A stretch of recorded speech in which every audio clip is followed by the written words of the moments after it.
penggunaan partikel pun yang pertama wajib digabung ketika pun itu serangkai dengan konjungsi. Misalnya walaupun, meskipun, kendati pun, bagaimanapun, kalau itu digunakan sebagai konjungsi, itu wajib digabung. Tapi ketika bermakna mengikuti atau serta atau juga, itu harus dipisah. Satu pun, kemudian aku pun, ibu pun, dan lain sebagainya. Ketika bukan menjadi konjungsi, pun itu harus dipisah. Gitu ya, penggunaan partikel pun. Jadi nomor 36 jawabannya apa? Tidak perlu diperbaiki. Ya, jawabannya 36A ya. Betul. Nah, lanjut nomor 37, mikroplastik. Ya, mikroplastik. Nah, ini penggunaan partikel asing, partikel asing. Misalnya contoh yang lain antar, kemudian contoh yang lain misalnya ekstra, dan lain sebagainya. Ketika partikel asing itu bertemu dengan kata yang mengikutinya, itu wajib digabung. Ya, ini nanti kalian cek lagi di EBI ada penggunaan partikel pun ataupun penggunaan partikel asing. Ya, nanti ada juga penggunaan partikel yang seperti sasi, kemudian isme, dan lain sebagainya, itu pun di KBBI atau di EBI itu ada. Ya, nomor 37 jawabannya apa? A ya. Tidak perlu diperbaiki karena sudah tepat. Ya, nomor 38. Ya. Supaya ini supaya dalam teks itu sudah tepat, sudah sesuai atau belum? Belum kayaknya. Ya, yang paling tepat apa? Supaya Sehingga kayaknya. Ya, betul ya, 38 penggunaan kata supaya itu tidak tepat, yang paling tepat itu sehingga. Konjungsi ya, ini materi-materi konjungsi sudah dari kelas 10 sudah dipelajari, ada konjungsi korelatif, kemudian subordinatif, koordinat, dan lain sebagainya. Ada konjungsi antar kalimat, konjungsi antar klausa, antar paragraf, dan lain sebagainya. Nanti kalian pahami lagi. Yang sering keluar dalam SBM itu jenis konjungsi berdasarkan fungsinya. Misalnya fungsinya pertentangan, fungsinya untuk tujuan, fungsinya untuk konjungsi antar waktu, misalnya, kemudian konjungsi sebab akibat, dan lain sebagainya. Yang sering keluar di SBM itu berdasarkan fungsinya. Itu ya, jawabannya nomor 38, kata supaya itu diubah dengan sehingga. 38 B. 39, tertumpuknya sudah sesuai atau belum? Belum. Ya, nomor 38, tertumpuknya ini ada di kalimat terakhir, tertumpuknya terus menerus. Diganti apa biar sesuai? Ini penggunaan afiksasi ya, afiksasi yang sesuai. Ini materinya tentang afiksasi. Nanti yang afiksasi yang sering keluar dalam SBM maupun dalam UN itu penggunaan afiksasi ketika ketemu dengan KTSP. Ya, afiksasi yang berhubungan dengan KTSP itu nanti yang harus luluh. Itu yang sering keluar dalam UN maupun dalam SBM. Ya, kalau ini tertumpuknya ini juga imbuhannya kurang tepat. Yang paling tepat jawabannya apa? Penumpukan. 39. Penumpukan. Ya, penumpukan. Ya, nanti dalam afiksasi itu juga dapat mempengaruhi kelas kata dari katanya. Misalnya berubah menjadi verba, berubah jadi nomina, berubah menjadi adjektiva, dan lain sebagainya. Itu nanti bisa mempengaruhi dari segi afiksasinya. Nah, sinyalnya agak hilang. Kalian masih dengar kan? 39 Masih kotak.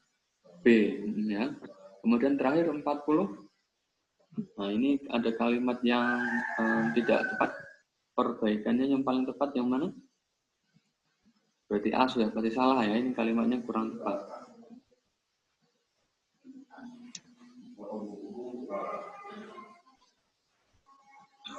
Kayaknya itu. Apa?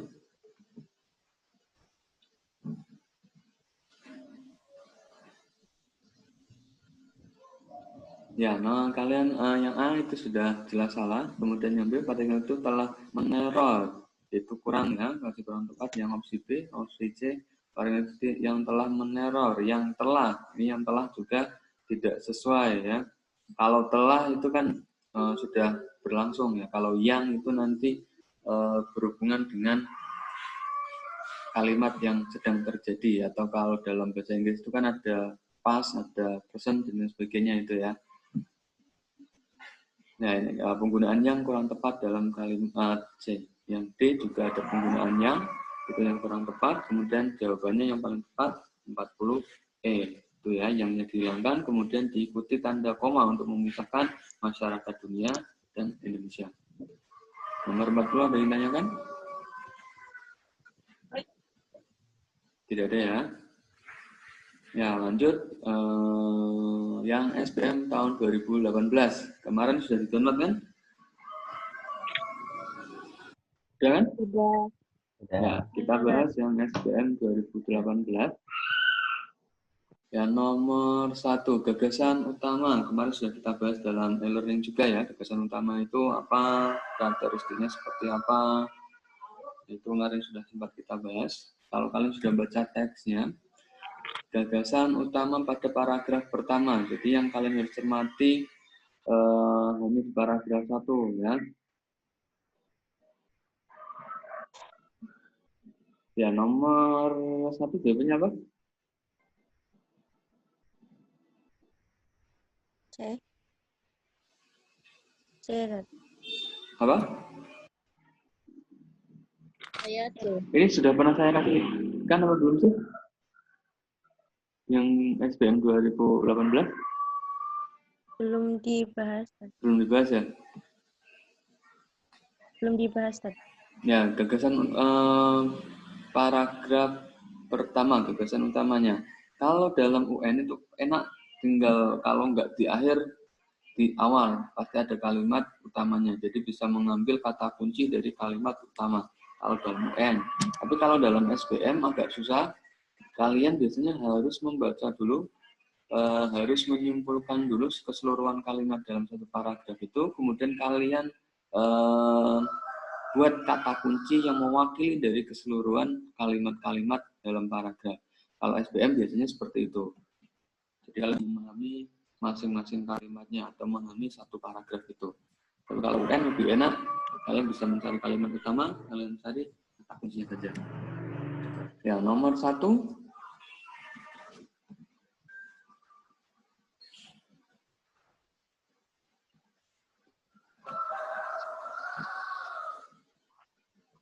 Apa jawabannya?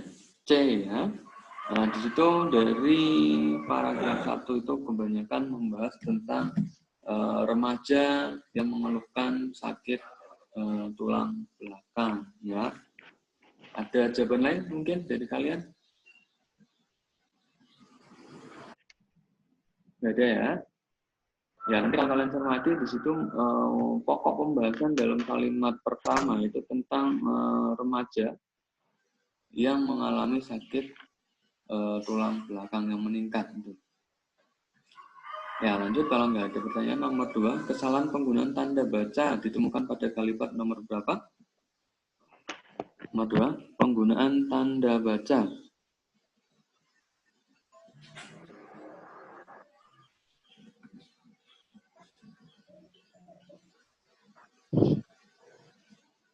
Nah, tanda baca itu bermacam-macam ya, bisa tanda petik, bisa tanda koma, bisa tanda titik, bisa tanda titik 2, tapi yang paling sering ditanyakan itu penggunaan tanda koma. Itu paling sering ditanyakan dalam UN maupun dalam SPM. Yang sering. Tapi ya kalian harus melajari semua, nggak hanya koma, nanti tanda petik pun, tanda titik 2 pun, dan lain sebagainya harus tanda miring, garis miring, tanda dalam kurung, itu juga harus kalian pelajari. DIP, DIP itu lengkap nantinya.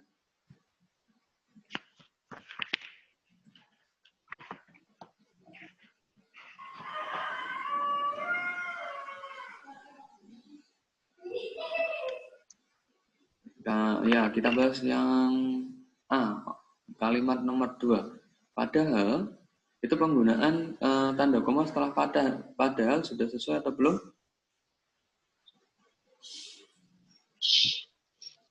Padahal, koma. Pada rasa sakit seperti ini biasanya dialami pada orang.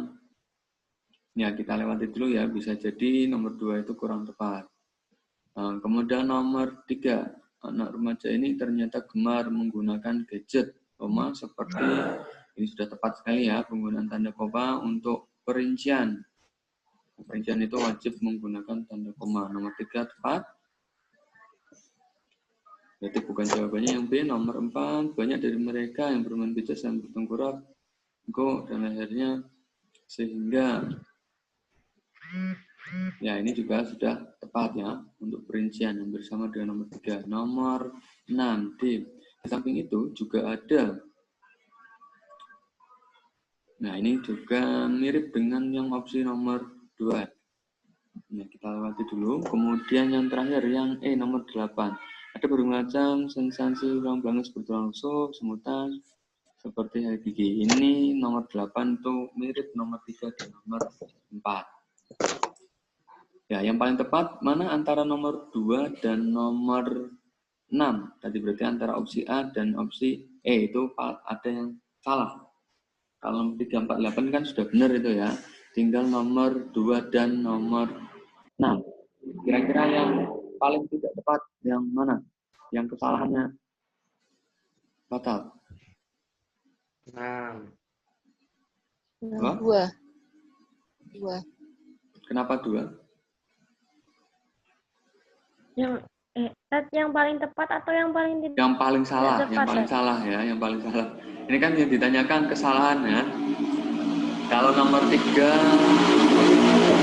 4, 8 itu kan sudah tepat kan? Ya ini yang masih agak membingungkan kan nomor 2 dan nomor 5. Yang paling salah yang mana kira-kira? Nomor 6 maksudnya. 2 atau 6? 6. 6 atau 2? Ya, bedakan, coba kalian cermati kalimat nomor 2. Padahal rasa sakit seperti ini biasanya dialami. Di samping itu, koma juga ada. Nggak ada jawabannya, bukan? Apa? Nggak ada jawabannya.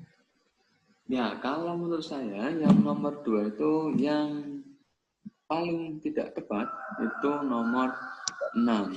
Di samping itu koma. Komanya kurang tepat karena setelah tanda koma itu juga ada. Apabila juga ada itu dibalik, misalnya di samping itu koma ada juga, itu boleh menggunakan tanda koma. Tapi ketika menggunakan tanda koma harusnya maksudnya harusnya dihilangkan. Di samping itu juga ada, nah itu nggak perlu menggunakan koma. Tapi kalau di samping itu ada juga, nah itu harus menggunakan koma. Kalau yang nomor 2, padahal itu untuk penegasan sebenarnya, penegasan dari kalimat yang pertama. Jadi kalau menurut saya nomor 2 yang paling tidak tepat atau yang kurang tepat, jawabannya D, nomor 2. Ustadz, ya. Berarti Gimana? Ustadz, berarti tidak semua konjungsi yang di awal kalimat itu harus diikuti koma ya, Tat? Gimana? Kalau konjungsi antar kalimat itu biasanya diikuti dengan koma. Konjungsi antar kalimat loh ya. Konjungsi antar kalimat itu yang letaknya di awal ya. Di awal kalimat tapi bukan kalimat pertama. Ini kan contoh yang nomor 2 dan 6 kan konjungsi antar kalimat kan? Lebih condong ke konjungsi antar kalimat.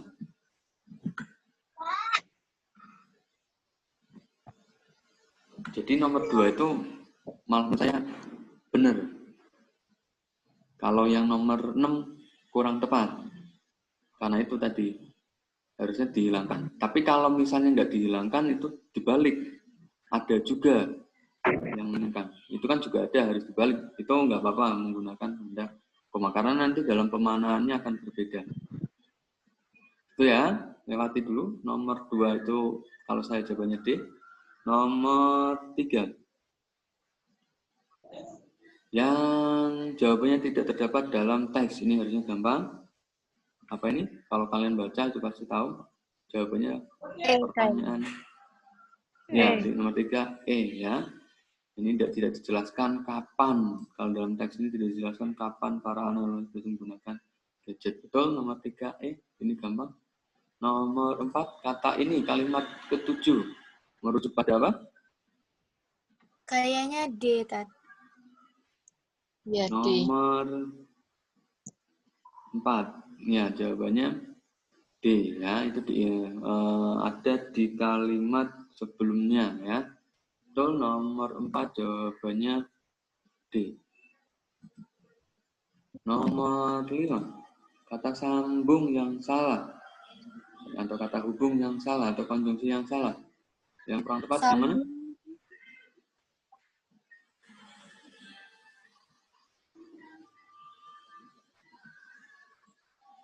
Apa?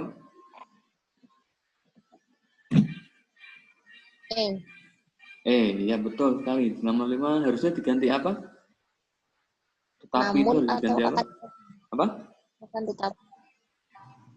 Ya, akan tetapi. Kalau namun bisa di awal kan? Bisa, namun bisa di awal kalimat bisa. Tapi kalau tetapi memang tidak boleh di awal kalimat. Kalau di awal kalimat harus akan tetapi. Kalau tetapi itu konjungsi nanti antar klausa ya di tengah kalimat. Namun ini juga bisa diganti namun ya, nyeri ini memang tak berbahaya. Namun jika dibiarkan terus-menerus boleh, kalau namun di awal kalimat boleh. Tapi kalau yang nomor 11 ini akan lebih cocok itu akan tetapi. Tapi kalau tetapi itu sudah salah ya. Tapi itu konjungsi antar klausa, bukan antar kalimat. Itu ya. Nomor 5 jawabannya betul. Nomor 6. Nomor 6. Kalimat yang tidak efektif. Yang mana?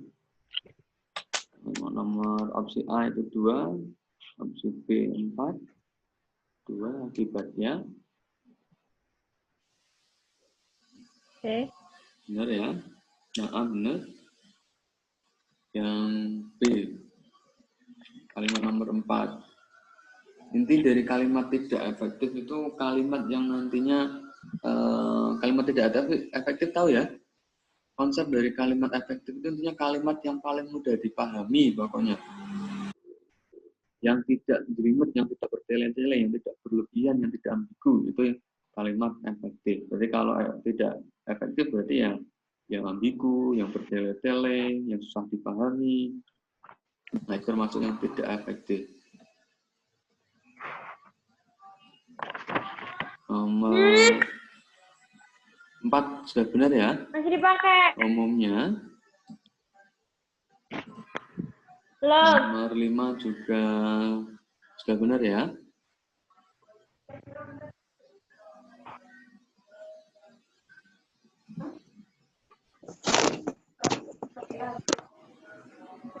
Lagi Zoom.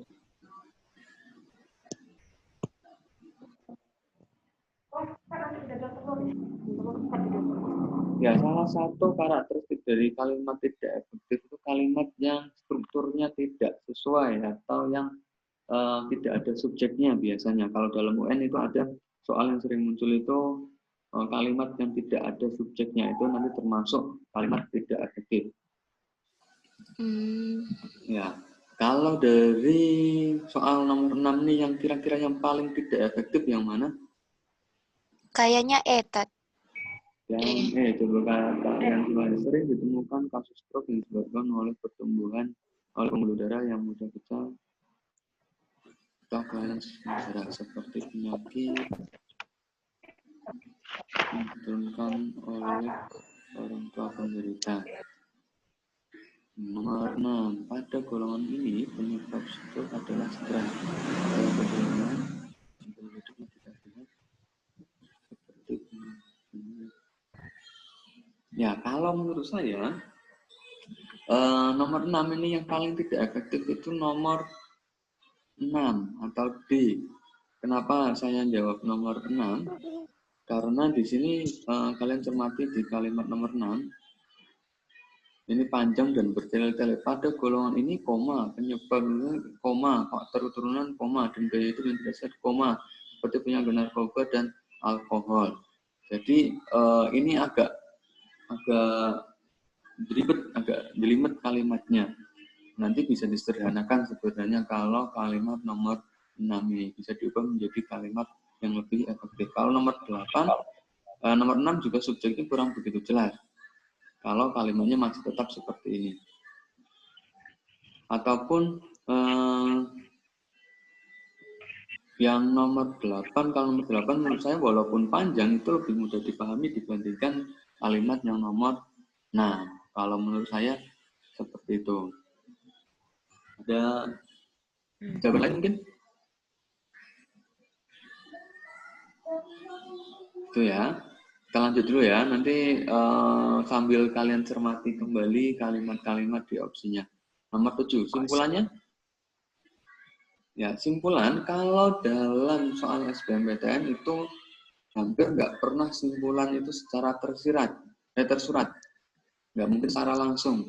Jarang sekali soal SBM itu yang disimpulkan secara langsung. Harus kalian menyimpulkan secara keseluruhan atau menyimpulkan sendiri. Kalau dalam UN kan biasanya ada paragraf induktif ya, itu kan langsung kelihatan di akhir. Tapi kalau simpulan dalam SBM itu kalian harus mencermati semuanya, harus menyimpulkan.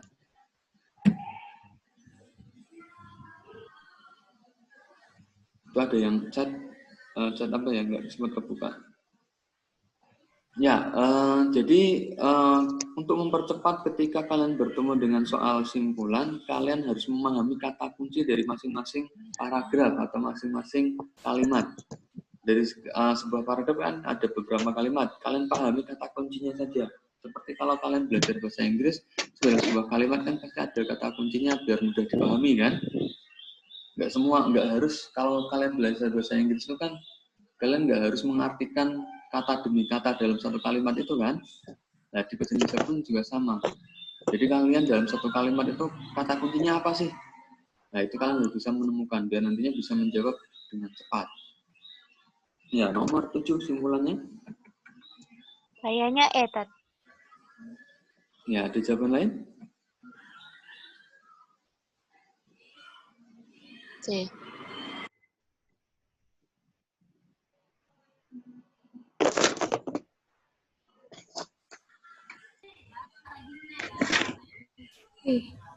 Penyebab stres. Nanti simpulan juga yang harus mencakup semuanya ya. Kalau saya jawabannya di B. Kenapa B? Karena B itu mewakili 2 paragraf. Kalau misalnya yang E itu mewakili 2 paragraf atau tidak, nanti kalian cermati lagi ya. Kalau saya jawabnya B karena B itu mencakup kalimat pertama, kalimat 8 dan kalimat 4. 1, 4, 8 itu dicakup oleh opsi B. Nah, nanti kalian harus cermat juga ketika mencari simpulan ini harus mewakili semuanya ya. Tidak boleh hanya mewakili 1 paragraf saja. Apalagi hanya mewakili 1 kalimat. Itu yang tidak tepat. Gitu ya. Yang penting nanti kalian ada gambaran ketika bertemu dengan soal berhubungan dengan simpulan. Lanjut ya. Mohon ini waktunya tinggal 10 menit lagi mati. Karena hanya 40 menit kalau Zoom ya. Kalau yang gratis, kalau yang pro ini lah. Ya, nomor 8, gagasan utama yang tidak tepat. Ini yang tidak tepat ya. Berarti yang tidak mewakili oleh kalimat-kalimat yang ada dalam teks 2 ini. Yang mana? Penanganan stroke itu ada, resiko stroke juga dijelaskan di situ ya. Ancaman stroke itu tidak dijelaskan ya. Gejala stroke ada, penelitian stroke juga dijelaskan juga. Di nomor 8 jawabannya C ya, ancaman stroke. Nomor selanjutnya ya. Nomor 9. Kalimat manakah yang maknanya sejajar dengan mengakomodasi? pada kalimat nomor 3B. A. Kalimat 3 teks B. Mengakomodasi. Mengakomodasi ada apa? Yang maknanya sejajar atau yang semakna. Menyediakan. Ya, betul ya. Jadi jawabannya apa? A ya. Nomor 9. Nah, ini sebenarnya kalian nggak baca teksnya pun bisa. Karena di opsi-opsinya itu kan kelihatan sekali. Ya, nomor 9 jawabannya A. Nomor 10. Simpulan kedua teks. Ini ingat-ingat ya, kedua teks. Berarti kalian harus semuanya secara keseluruhan. Yang mewakili teks 1 dan teks 2. Yang mana simpulannya?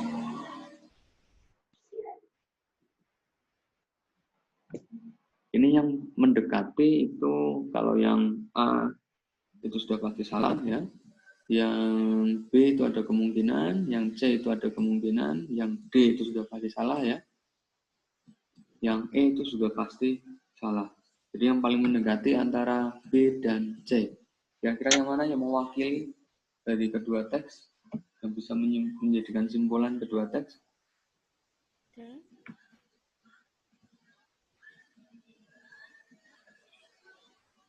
B. B atau C? Semua produk SS yang dipamerkan terhubung satu sama lain. Produk SS canggih dan memudahkan kehidupan manusia.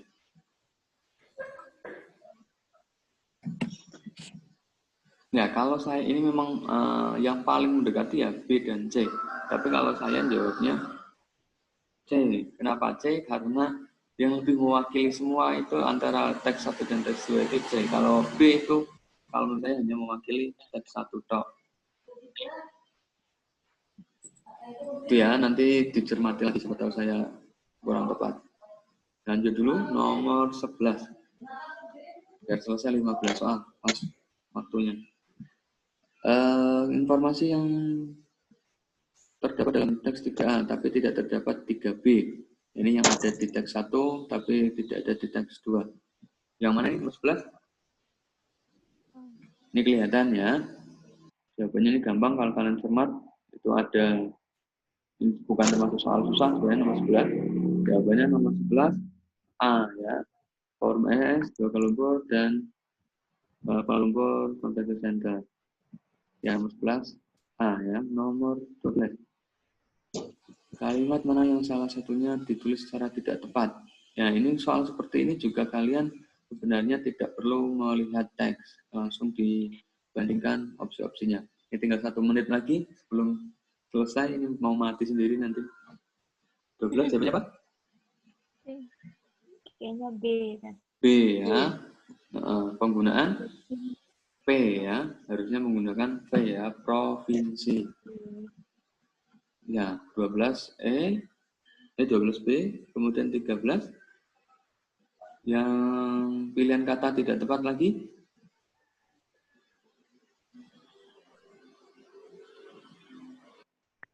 D ya.